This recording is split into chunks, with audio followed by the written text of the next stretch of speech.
This is for Antlion Alpha, who sent me a couple movies. Back to Country, which I haven't watched yet. Lake Mungo, which I did enjoy. And this movie. It comes at night. I'll review Lake Mungo sometime after this, and then Back Country a little bit later. Sort of mix and matching with the stuff I'm doing now, the Teen Con reviews. Make it a bit more interesting. As you can tell, I'm sort of dolling around because I don't give a fuck how many Rotten Tomatoes fresh ratings you want to put on this fucking DVD movie, but I thought your movie sucked ass. It Comes at Night, more like it came on my face and I didn't appreciate it. More like it pissed me off, or it made me sleep, or no, it did not make me come. No one in the movie came. False advertising. What is this shit? Unhinged and exhilarated? Yeah, unhinged as in I'm fucking, my brain is falling asleep and it's making me schizophrenic. Exhilarated only from a wet dream I had that had nothing to do with this fucking movie. Joe Edgerton, the acting is not bad in the film. The film is well shot. It's not a bad looking film. That's all I can say good about this movie. This movie is overrated and it's boring bullshit. And people don't go, well, you just want a brain dead horror movie. Or, oh, you just want a fast paced movie. No, I've seen plenty of slow paced horror films that are great. The Changeling with George C. Scott, Stanley Kubrick's The Shining, Session 9. Lake Mungo, despite the cover and being an 8 films to die for movie, they say slow burn. Like, not really horror movie, more of a little bit of paranormal mystery, drama. And that was, to me, a better slow burn than this movie. I saw another one called Population Zero. I didn't review it. I want to get it someday in my collection. And I want to revisit the film again. But I saw it like a few months ago. Liked it, Population Zero. Again, not really a horror film, but sort of a slow burn, slow build, mystery, drama piece. And in a way, this is not a horror film. This is more of a drama with, I guess, a little bit of horror elements. Some dream sequences one of the characters have. This guy here, who's the son of these two. And it's not even because of the advertising that I'm mad about. I didn't know much about the advertising. I know a lot of people saw the advertising, a lot of people got pissed. But just because a movie is a slow burn doesn't mean it has to be fucking boring.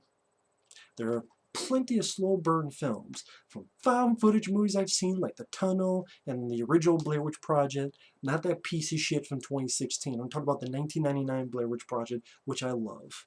The Tunnel, I enjoy a lot. There are plenty of other slow burn movies that I can talk about and enjoy. The Changeling of George C. Scott is one of the best ghost story films ever made. That's a slow burn movie. Session 9, great film. It's not like that film has action and spectacle. I think it's creepy, has a great atmosphere. And I actually quite was interested in the payoff it had. Oh, okay. This, though, I don't even know what to start off with the film. It's like nothing. It's like I'm holding nothing but the fucking air. There's nothing with this movie. It's like, this might as well not have a fucking disc in it. Because that's what I saw. This might as well be nothing. What the hell do I even talk about? Mystery? Okay, the mystery is not really that intriguing of a mystery. You already know there's some kind of virus infection out there, which is why these characters, like, this is a family that lives in a cabin in the woods. At times they have a mask, gloves on, and something about looking at the eyes to see if someone's infected. At the beginning, the grandpa, that's not exactly how he looks like. That's from a dream scene, nightmare scene that this teen kid has. He's infected, they go out, they burn him. Okay, you could say that's shocking, but I've seen multiple upon multiple movies that have more shocking stuff than that. I've seen The Blob from 1988 where a little kid got sucked back and when he tried coming out, he's all melted. I've seen a guy get pulled under a sink. I've seen a lot of shocking stuff throughout the decades.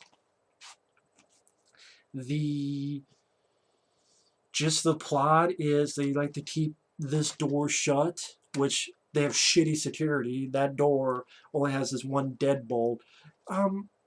Put some more shit on the door, man. Put a fucking padlock at least with a key in it.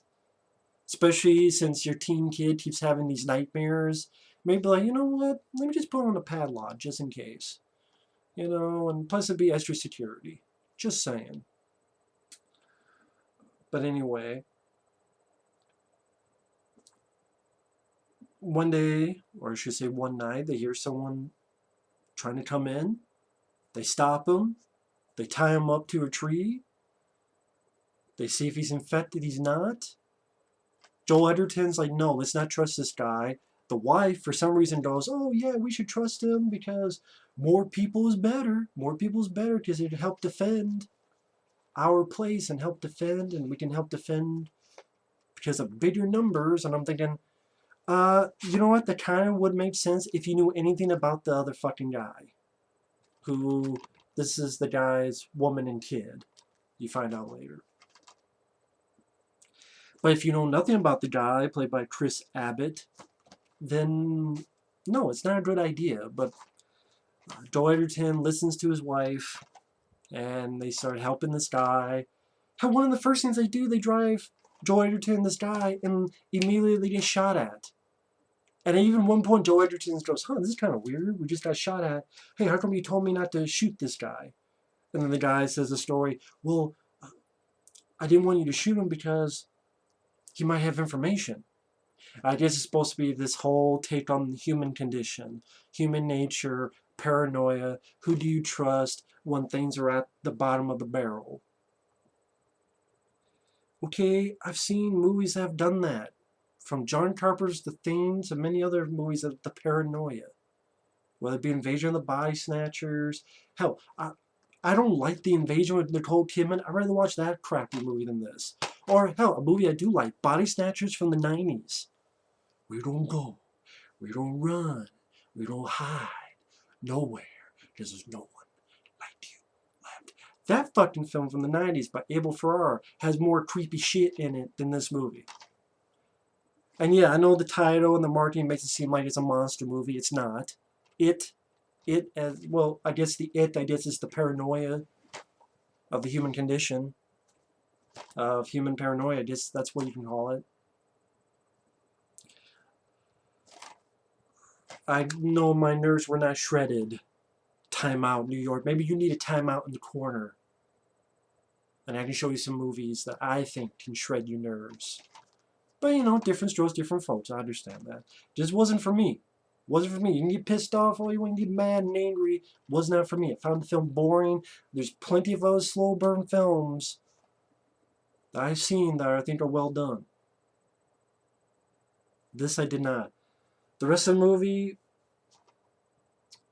they get the guy's wife and kid, they come back, they hang out. This woman and this teen kid talk about she likes ice cream and he doesn't. She thinks, well, that's weird. You don't like ice cream and cake? He's like, yeah, for birthday, my mom would make me Rice Krispie treats, okay? Trying to develop characters, I understand, but I don't care about any of these characters at the end of the day. I didn't. Well, I learned about this kid. He has these weird nightmares from time to time. He has a nightmare about his grandpa. He has a nightmare about the woman spitting stuff in his face. He has a nightmare of, or is it a nightmare? That's the big mystery the film's trying to do. I'll get to that. About the door being open.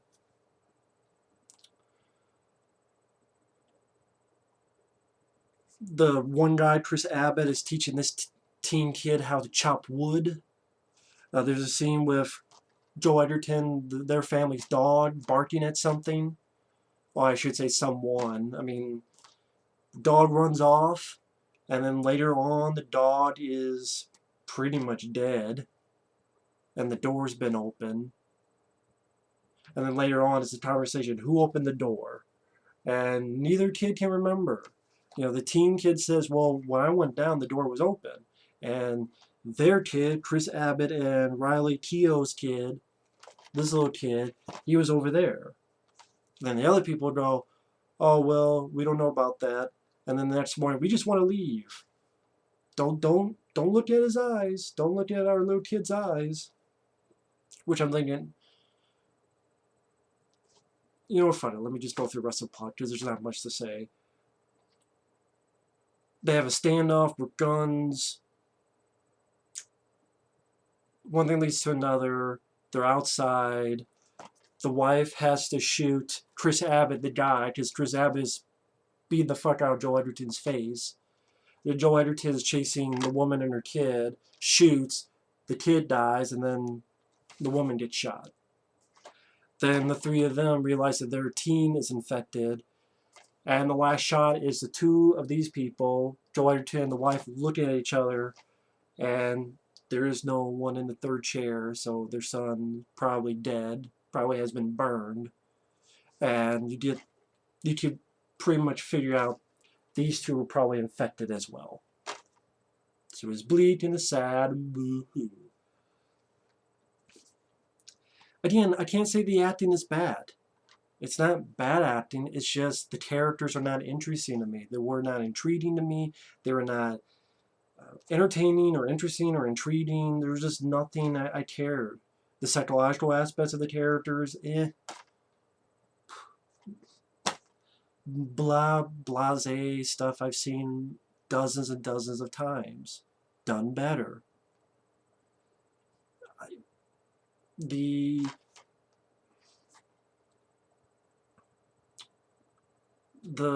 way the film looks is decent. I know at times the director plays with the aspect ratio, maybe to try to make you think, is this kid having, is this part of his nightmares? Or the whole mystery they're trying to get you to think about afterward is, did this kid open that door and he forgot?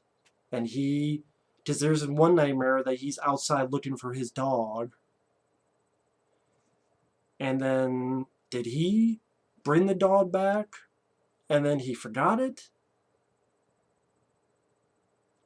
Or, and then he infected the little kid, this little kid?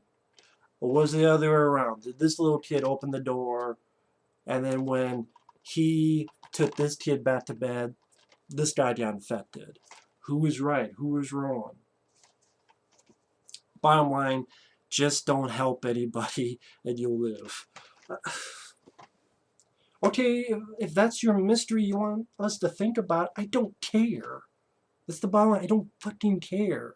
Who did what? I don't care. Because I don't care about this guy. I don't care about the little kid. The little kid has like 3 lines of dialogue in the entire fucking movie. The whole gist of the third act, these people just want to leave the house. So why do, I guess Joel Edgerton doesn't let them because he thinks they'll come back with more people? I guess.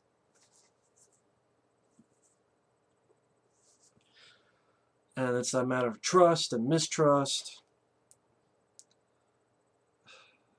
As his panic and mistrust grow. Some people go, what about the mystery of who did the dog chase? Some random fucking person. Or an animal. Whoop-de-fucking-do. If it's an animal, okay. If it was another person, okay as well. It doesn't amount to anything no matter where the track of thinking goes to. It was a very slow movie. It was a very fucking boring movie. It was a very tedious movie. And it's like a pile of nothing. I'm watching nothing. I've seen stuff in John Carpenter movies. I've seen stuff in many directors' movies than this guy here.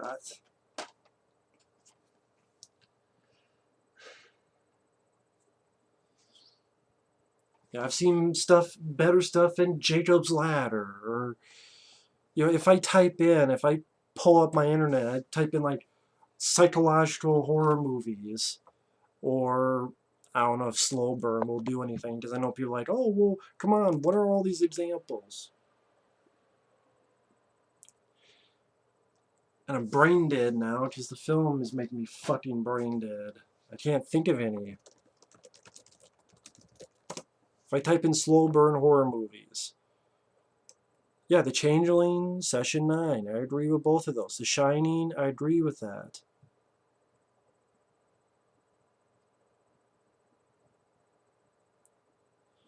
And, oh, this guy only listed like 18 films. Burnt Offerings, haven't seen. Blair Witch Project, I agree. Lake Mungo, I agree. A supernatural drama about grief. That's a good way to describe that film. The Curse, I don't know if that's a slow burn, but okay. I wouldn't call Prophecy from the 70s a slow burn. So, not sure about this guy's list. House of the Devil, I didn't see. I know. The Others, I don't mind The Others with Nicole Kidman. I actually don't mind that film. I liked The Others with Nicole Kidman. That was an interesting ending. As Above, So Below had a slow burn, and that film got a lot of shit. As Above, So Below, it's a found footage movie, but it's really interesting. I thought it had a good build up to it. Going through the catacombs under Paris, and how it deals with your fears, which has been done before, but I like the way they did it. As Above, So Below, I really enjoy. I never got the hate for that film. That guy has a point. Alien, that's a slow burn. Stephen King's Graveyard Shift, it's a monster movie, but it's a slow burn. I love Stephen King's Graveyard Shift.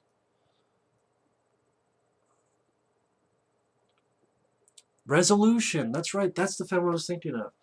Resolution, I thought this movie before, I forgot the name of it. It has this really, you know what, I don't even want to give it away, but it's this interesting take on the idea of storytelling. Storytelling in movies. It's from 2012. A man imprisons his estranged junkie friend in an isolated cabin in the boonies to force him through a week of sobriety. But the events of the week are being mysteriously manipulated by an outside force. It's from 2012. It's called Resolution. That was a really interesting story. Because in a way, it's about the idea of stories and how maybe an outside force can manipulate us into a story of its choosing. And then what if you try to fight that so that it doesn't get the ending that is happy about? And there's people that are better. But Resolution, that was a really interesting movie. Pontypool, I'm not a big fan of the ending, but a good chunk of the movie, especially the lead performance of the, oh, what was his name? He played the radio host. Pontypool was really interesting. So there are other movies out there, folks. Resolution, Pontypool, As Above, So Below, Blair Witch Project from '99. Many others I enjoy. They're not just rock'em sock'em horror movies. This one, though,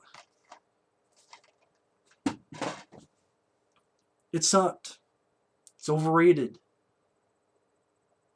Does it suck? Because, no, I didn't find anything creepy. There's not one moment I found even remotely creepy. Didn't find anything scary. Atmosphere, it's... Shot sequences are fine. The way it's shot, the way it's framed. The acting's not bad, but the characters, I have no interest in the characters. Well, maybe...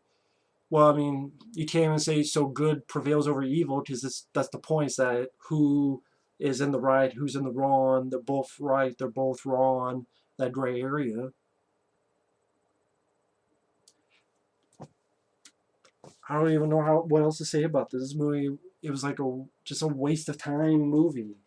You know how you call some movies a time waster? This is more of waste of timers. It's a waste of timer. Maybe that's a new phrase. It's a waste of timer. It's like, literally, I'm holding nothing but the fucking air. It'd be the same experience. I know my friend Michael CP, he liked the film a lot more than I did. To each their own. To anyone out there, to each your own if you like the film. That's cool. I'll watch Get Out. I prefer Get Out. I prefer all the movies I mentioned and Deliver Us from Evil, underrated film, and many other movies. That's not a slow burn movie, but still, I prefer that over this. Again, Resolution from 2012, Pontypool. Other than the very end, I enjoyed Pontypool. Many other films out there. Hey, that's just me. It comes a night. They could sleep on my dick. I don't know. Thanks for watching. Take care. Fuck this movie. You can kiss my asshole. Later.